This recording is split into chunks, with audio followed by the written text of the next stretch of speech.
বন্ধুরা, আজকে আমরা পমফ্রেট মাছের ঝালের রেসিপি দেখব।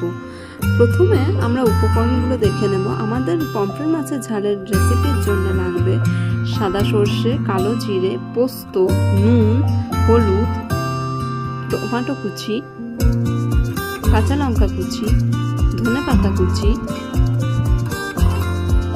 প্রথমে আমরা মাছটাতে সর্ষের তেল আর নুন হলুদ দিয়ে মাখিয়ে 15 মিনিটের জন্য রেখে দেবো। তারপরে সর্ষের তেলের মধ্যে আমরা মাছগুলোকে একটু ভেজে নেব।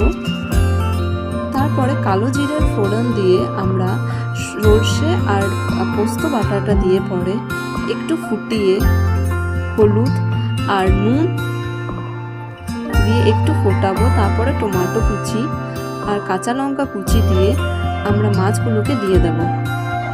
একটু ফোটানোর পর আমরা